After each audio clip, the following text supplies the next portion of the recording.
Financial literacy के हवाले से, जो कि स्कूल स्टूडेंट्स के लिए बहुत ज़्यादा ज़रूरी है, क्योंकि आजकल हम देखते हैं हर जगह महंगाई ने हंगामा मचा रखा है और इस मुश्किल सूरत हाल में हर घर के लिए अपने बजट को मैनेज करने में बहुत ज़्यादा दुश्वारी पैदा हो रही है। इस सूरत हाल में बच्चों को एक बात बताना बहुत ज़रूरी है कि ज़िंदगी के जो तमाम दिन हैं वो एक जैसे नहीं होते, कभी खुशहाली होती है और कभी तंगी भी हो जाती है। ऐसे माशी बहरान में जहाँ हम बच्चों को बहुत कुछ सिखा सकते हैं, वहीं हम इनके ताउन से इस मुश्किल बहरान से निकलने के रास्ते भी ढूंढ सकते हैं। दुनिया भर में फ़ाइनेंशियल लिटरेसी पढ़ाई जाती है और हमारे यहाँ इस हवाले से अभी तक इस पर कोई काम नहीं हो रहा। तो आज के सेगमेंट में हम इसी हवाले से बात करेंगे कि जो फाइनेंशियल मैनेजमेंट है वो क्यों ज़रूरी है और इससे बच्चों को कैसे खुद मुख्तारी सिखाई जा सकती है। और इस पर बात करने के लिए मेरे साथ मौजूद हैं रज़ा उर रहमान साहब। अस्सलाम वालेकुम, कैसे हैं आप? जी वालेकुम सलाम, मैं बिल्कुल ठीक हूँ, बहुत शुक्रिया लाहौर न्यूज़ का। You welcome. सर, सबसे पहले तो बताएं कि फाइनेंशियल लिटरेसी क्या है और पाकिस्तान में इस हवाले से जानना कितना ज़रूरी है?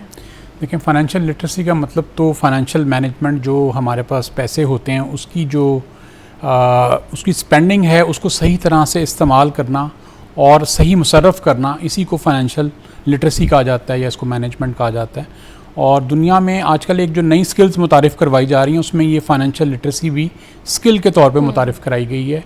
क्योंकि अगर आप किसी को भी पूछ लेना तो उनकी ज़्यादातर प्रॉब्लम्स फाइनेंस से रिलेटेड होंगे। अगर हम 10 लोगों से भी पूछें तो 9 के प्रॉब्लम्स जो हैं वो फाइनेंस से रिलेटेड होते हैं। तो हम बच्चों को आजकल पढ़ा रहे हैं, प्रॉब्लम सॉल्विंग पढ़ा रहे हैं। जब आप बच्चों को प्रॉब्लम सॉल्विंग पढ़ा रहे हैं तो उसमें 90% तो प्रॉब्लम्स फाइनेंस से रिलेटेड हैं। तो आपको फाइनेंस साथ पढ़ाना पड़ेगा ताकि बच्चों की जो आने वाली ज़िंदगी है, जो उनका फ्यूचर है, उसमें वो सही डिसीजंस कर सकें और इररिस्पॉन्सिबल स्पेंडिंग ना करें, रिस्पॉन्सिबल फाइनेंशियल मैनेजमेंट करें। और अगर कोई भी शख्स रिस्पॉन्सिबल मैनेजमेंट करता है, बहुत सारे लोग करते होंगे, वो अपनी लाइफ को अच्छे तरीके से गुजार पाते हैं, अपने सेविंग्स भी कर लेते हैं, अपने स्पेंडिंग को कंट्रोल भी कर लेते हैं, नीड्स और वांट्स का डिफरेंस भी क्रिएट कर लेते हैं। यहाँ तो आपको पता है जिस माशरे में हम रह रहे हैं, हम तो वांट्स पे भागते हैं और नीड्स को हम समझते हैं कि ये तो ज़रूरी हैं, लेकिन इससे ज़्यादा ज़रूरी ये है कि हम वांट्स की तरफ चले जाएं, जो हमारी ख्वाहिशात हैं हम वो पूरी कर लें। और इंस्टेंट ग्रेटिफिकेशन एक वर्ड यूज़ किया जाता है कि फ़ौरी तौर पे हमें जिससे सुकून मिलता है उसको, उसमें ये इंस्टेंट ग्रेटिफिकेशन किया जाता है वर्ड यूज़। तो हम ये चाहते हैं कि हमें फ़ौरी इंस्टेंट ग्रेटिफिकेशन मिले और फ़ौरी एक चीज़ हमें मिल जाए। अगर मोबाइल लेना है तो फ़ौरी हमें मिल जाए, गाड़ी लेनी है फ़ौरी मिल जाए, बाइक नहीं लेनी है फ़ौरी मिल जाए। हम उसके लिए वेट नहीं करते, हम उसके लिए इन्वेस्टमेंट नहीं करते, हम उसके लिए प्लान नहीं करते। तो अगर बच्चों को शुरू से ये बात पढ़ाई जाए और बच्चों को ये बात, इसका डिफरेंस बता दिया जाए कि आपने नीड्स और वांट्स का डिफरेंस क्या है, स्पेंडिंग और सेविंग का डिफरेंस क्या है, और आपने जो इन्वेस्टिंग और बजटिंग करनी है वो कैसे करनी है, तो बच्चों की आने वाली जो लाइफ है उसके अंदर बहुत सारे डिसीजन लेने में उनको आसानी भी हो जाएगी और वो इस स्टेज पे पहुंच सकेंगे कि कभी वो उनको ये बिलो एवरेज लिविंग स्टैंडर्ड नहीं कहा जाएगा, वो अच्छे लिविंग स्टैंडर्ड को मेंटेन भी कर सकेंगे और लॉन्ग टर्म चल सकेंगे। बिल्कुल ऐसे। अच्छा रज़ा साहब, जैसे आपने एक बड़ा इंपॉर्टेंट पॉइंट हाईलाइट किया कि नीड्स और वांट्स में थोड़ा सा हमें ना डिफरेंस करने की ज़रूरत है, और ना सिर्फ बच्चों को, मुझे लगता है बड़ों को भी ज़रूरत है। अक्सर हम लड़कियां भी खुद इतनी ज़्यादा रिटेल थेरेपी कर लेते हैं, बिकॉज मुझे लगता है कि मतलब एक ही तरह की थेरेपी होती है, वो रिटेल थेरेपी।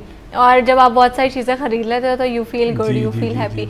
लेकिन मुझे लगता है कि कभी कभार तो ये चीज़ें अच्छी लगती है, लेकिन अगर ये चीज़ आदत बन जाए तो ऑब्वियसली अगर आप फजूल चीज़ें इकट्ठी करी जाओगे तो वो भी अच्छी चीज़ नहीं है कि आप अपने पास सिर्फ आप वो कंज्यूमरिज्म को बहुत ज़्यादा प्रमोट कर रहे हो।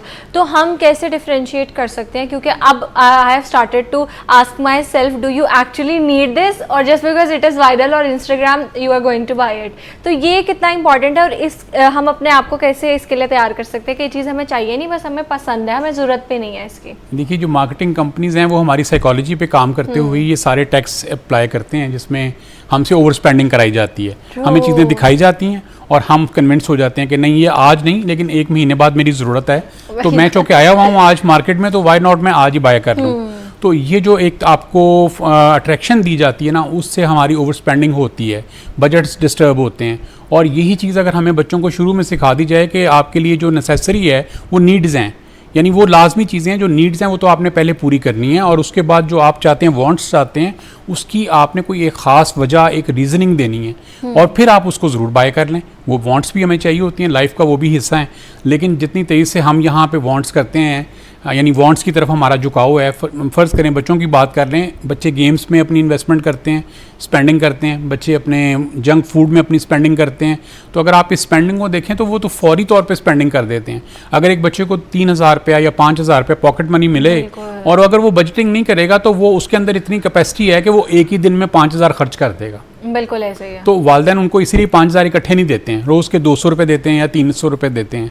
तो बच्चों को अगर ये चीज़ें सिखा दी जाएं, यानी वालिदैन भी सिखा रहे होते हैं कि उनको 200 डेली का दे रहे होते हैं, 100 दे रहे होते हैं या वट एवर 300 दे रहे होते हैं, बेसिकली उन्हें सिखा रहे होते हैं, उनकी प्रैक्टिस करवा रहे होते हैं कि आपके पास 200 है, आपने इसी के अंदर रहते हुए स्पेंडिंग करनी है। और जब वो बच्चा उसको सीखते सीखते खास स्टेज पे पहुंचता है तो वो उसको उसके फ़ायदे भी हासिल होना शुरू हो जाते हैं। तो बच्चों को अगर ये स्कूल में पढ़ाया जाए और इसके जो नेक्स्ट लेवल्स हैं वो पढ़ाए जाएं तो बच्चा, मैं समझता हूँ कोई भी दुनिया में कोई भी गरीब नहीं रहेगा, चाहे उसकी इनकम जितनी मर्जी हो, चाहे उसकी इनकम महीने की 50,000 पाकिस्तानी हो। तो एक स्टेज आएगी कि अगर उसने फाइनेंशियल लिटरेसी ठीक तरह पढ़ी हुई है और अप्लाई की अपने लाइफ पे तो उसके पास करोड़ों रुपया होगा। ये फाइनेंशियल लिटरेसी की टर्म्स कहती है, जो मैथमेटिक्स कहता है। तो मैं यहाँ वालिदैन से ये गुजारिश करूँगा, स्कूल मैथमेटिक्स पढ़ा देता है, ये बता देता है कि 15 × 10 150 है, लेकिन अगर हम 15 को मल्टीप्लाई 10 से करें और उसके बाद उसको हम बाइफरकेट करें और उसको हम उसकी बजटिंग करें तो वो कैसे की जाएगी पूरे महीने की।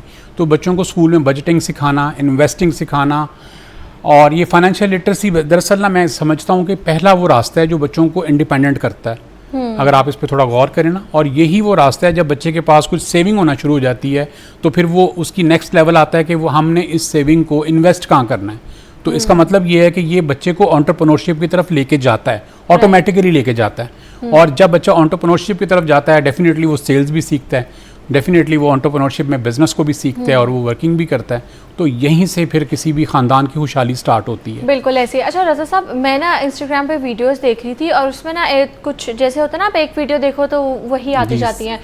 तो ना गौरव की वीडियो थी, उनकी फैमिली में ना वो हफ्ते के या 2 हफ्ते के आप कह सकते हैं $50 उन्होंने दिए हैं। तो साथ ना उन्होंने एक डायरी रखी होती थी जिसमें वो कहते थे हर बच्चे ने जो घर के बिल है, घर की ग्रॉसरी है, उसमें आपने $5 देना है, उसमें आपने $3 देना है, $2 देना है, इतने आपके शॉपिंग के हैं, इतने आपने सेव लाजमी करने हैं। वो उनकी मर्जी है उन्होंने कितना सेव करना है, और ये आपने इन्वेस्ट करने हैं। अब आप देखें आपने किस चीज़ में इन्वेस्ट करने हैं। तो मैंने ये देखी and I was very impressed कि बहुत छोटी एज, मतलब छोटे छोटे बच्चे हैं और उनको पता है कि हमने $3 देने हैं, हमने $5 देने हैं। और इवन वो जो मदर है ना, वो कहती है हम सच में ये बिल्स में नहीं इन्वेस्ट करते, हम इन्हीं की कोई चीज़ लेते हैं, इन्हीं के सेविंग अकाउंट में डालते हैं। लेकिन हम इनको ये सिखा रहे हैं कि ये जो कॉन्ट्रीब्यूशन है या जो स्पेंडिंग है वो रिस्पॉन्सिबली करना कितना ज़्यादा इंपॉर्टेंट है। तो आपको नहीं लगता कि इट्स हाई टाइम कि हम भी अपने मुल्क में ये चीज़ इंट्रोड्यूस करवाएं स्कूल्स में भी, और ताकि थोड़ी सी अवेयरनेस पेरेंट्स को भी दे ताकि वो घर में भी ये चीज़ें इंट्रोड्यूस करवाएं? जी बिल्कुल, बहुत ज़रूरी है। आज आपने जो प्रोग्राम रखा है ये भी एक आप कह लीजिए कि ब्रेकआउट सेरेमनी है कि ये चीज़ यहाँ पे होनी चाहिए और इसकी बहुत ज़रूरत है। और बहुत सारे वालिदैन जो सुन रहे होंगे, बहुत सारे लोग जो कामयाब हैं, जिन्होंने कुछ सेव कर लिया है, जिन्होंने कुछ बना लिया है, जिन्होंने प्रॉपर्टी बना ली है, कुछ एसेट्स बना लिए हैं, वो ये एक्सरसाइज करके यहाँ तक पहुँचे हैं, वो सेविंग करके पहुँचे हैं यहाँ तक। उसके बगैर मुमकिन नहीं था। तो जैसे आप फरमा रही हैं कि बच्चों को पूरी एक एक्टिविटी करानी चाहिए, जी इसमें 3 टर्म्स यही होती हैं कि बच्चों को सेविंग सिखाई जाए, बच्चों को शेयरिंग सिखाई जाए और बच्चों को चैरिटी भी सिखाई जाए। यानी आपने गिव अवे भी करना है, कुछ देने भी हैं पैसे। तो जैसे हमारा दीन भी कहता है कि आपने सदका देना है, आपने शेयरिंग करनी है। तो ये चीज़ें बच्चों को सिखाने के बहुत ज़्यादा फ़ायदे होते हैं और इसके जो इनडायरेक्टली आपके ब्रेन की जो डेवलपमेंट है उस पर जो फ़ायदे हो रहे होते हैं ना, वो लॉन्ग टर्म आपको बहुत पे करते हैं। आपको ये अपने पैसों के लिए मुतल्लिक आप रिस्पॉन्सिबल हो जाते हैं। आपको मालूम है कि मेरी नीड्स क्या हैं, मेरी वांट्स क्या हैं। अब जब हम यहाँ पे कोई भी सर्वे कर लें, मैं जो अभी भी मैंने एक सर्वे किया और मैंने एक सर्वे बाहर अमेरिका का भी चंद दिन पहले पढ़ा, तो उसमें भी ये था कि जो 60% लोग हैं वो पैसे खर्च करने से पहले सोचते नहीं हैं, पैसे खर्च करने के बाद सोचते हैं कि ये मेरी नीड्स थी, नीड नहीं थी, मेरी वांट थी।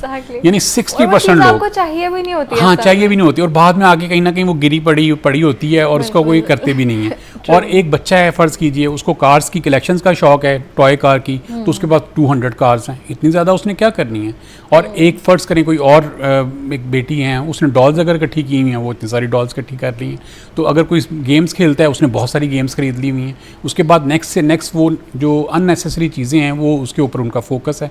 तो बच्चे चूँकि छोटे हैं वो गलती कर सकते हैं, उनको बताना पड़ेगा, उनको गाइड करना पड़ेगा, तो वो इस गलती से बाज रहेंगे या दूर रहेंगे। तो ये हमारा काम, पेरेंट्स का, टीचर्स का काम है, ये आपका काम है। आप चूँकि एक एजुकेटर चैनल हैं, आप लोगों को एजुकेट करते रहते हैं, आपका काम है कि आप इस तरह का मैसेज उन्हें दें ताकि उनके वालिदैन इस चीज़ की केयर करें और वो इसको करवा सकें। बिल्कुल। मुझे लगता है कि ना एक और बड़ी बुरी चीज़ है हमारी सोसाइटी में, शायद लोगों ने कभी रुक के सोचा नहीं है। मैंने तो इस चीज़ में सोचना शुरू कर दिया, अगर किसी ब्रांड पे 50% ऑफ लगा है, जैसे अभी 14 अगस्त की सेल लगी हुई है, तो लोग अक्सर सेल्स में जाकर शॉपिंग करते हैं। अगर आपको चाहिए तो ठीक है, आपको अच्छे पैसों में मिल रहा है, आप उतनी में 3 चीज़ें ले लेते हैं जहाँ आप 2 चीज़ें खरीद रहे हैं, तो ठीक है। लेकिन जस्ट बिकॉज कोई चीज़ सस्ती मिल रही है और आप वो इर्रिस्पॉन्सिबल होकर चीज़ें खरीदी जा रहे हैं जो कि आपको अगले साल तक नहीं चाहिए, तो मुझे लगता है ये भी एक बड़ी बुरी चीज़ है। और यही बच्चे देख के अपने पेरेंट्स में अडेप्ट करते हैं। जब माएँ जाके कहती हैं कि सूटों पे सेल लगी हुई है या इस ब्रांड पे सेल लगी हुई है, और वो जाके इर्रिस्पॉन्सिबली चीज़ें खरीद के घर ले आते हैं, शॉपिंग बैग्स,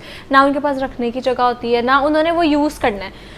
तो मुझे लगता है हमारी सोसाइटी में ये भी एक चीज़ है कि कोई चीज़ अगर सस्ती मिल रही है, आपको चाहिए या नहीं चाहिए, आप वो खरीद रहते हैं। जी बिल्कुल, ये तो सेल्स हमें अट्रैक्ट करती हैं क्योंकि मार्केटर्स जो बैठे होते हैं उन्होंने प्लान ही ऐसा किया होता है कि हमें अट्रैक्शन क्या देनी है और किस तरह अपने कस्टमर से वो पैसे उसकी जेब से निकलवाने हैं। और दूसरी चीज़ ये है कि हमें ये ज़रूर बताना होता है महल्ले में, अपने आसपास, कि हमने ये काम कर लिए हैं। एक ये जो हमें एक प्रॉब्लम है ना हमारे इस माशरे के अंदर, कि पूरे इलाके को, पूरे रिश्तेदारों को, पूरी फैमिली को ये बताना है कि हमने ये चीज़ ले ली है, कल हमारे पास ये थी और आज हमने ये ले ली है।